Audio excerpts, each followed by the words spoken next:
We're in the Lower East Side of Manhattan, America's original melting pot. The tenements behind me were built by the thousands throughout New York, and especially in this neighborhood, to cash in on this wave of immigration of new Americans. They were extremely crowded.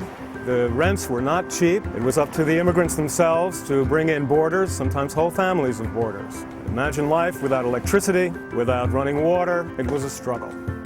We are at 97 Orchard Street, the Tenement Museum's landmark tenement, home to an estimated 7,000 people, mostly immigrants from over 20 different nations between 1863 when it was built and 1935 when it was closed as a residence. Visitors to the Tenement Museum tour this building and see the recreated and unrestored spaces made to represent the homes of the former actual residents of this building. The most interesting part of the tenement tour was the depth of knowledge that the tour guide had of the people that actually lived here. And there was one piece where they actually had audio tape of one of the granddaughters of the original people that they were talking about during the tour. Very interesting. The neighborhood wasn't just poverty and misery and desperation. It was also a culturally rich hubbub of activity. The Gershwins were here performing. Irving Berlin played in the local saloons. Tap dance originated in the Lower East Side. The neighborhood still retains a lot of local flavor. We're here in front of one of the traditional Lower East Side pickle stores. Well, this business has been around for quite a while. I mean, the original store's been around since 1910. We offer 7 different types. You got sour pickles, 3/4 sour, half sour, and new pickles, which I don't have any because I'm waiting for a delivery of cucumbers. Then you also got hot sour pickles, hot half sour pickles, and horseradish pickles. How about you, buddy? You want a pickle? You sure?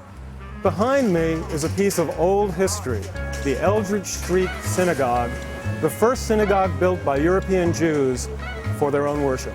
The synagogue was built in 1887 by East European Jews. It was momentous because this was the first synagogue built by East European Jews in America.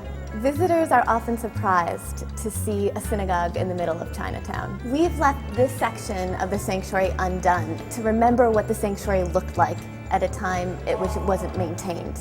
When visitors come to Eldridge Street, we have them sit down on the historic benches and ask them to rub their feet on the floorboards in front of their benches. And in doing so, they find grooves. And those grooves are the footsteps of the congregants who worshipped here 100 years ago.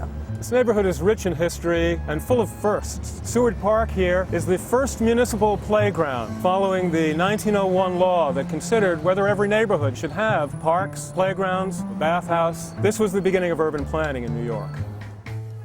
This working-class neighborhood was also the heart of the labor movement in New York. Behind me is the Forward building. Forward was a labor-oriented newspaper printed originally in Yiddish. This was the radical hub of intellectual life in the Jewish Lower East Side. Leon Trotsky, just before the revolution, came here to produce a newspaper, and he would have a glass of tea at the Garden Cafe, just down the block.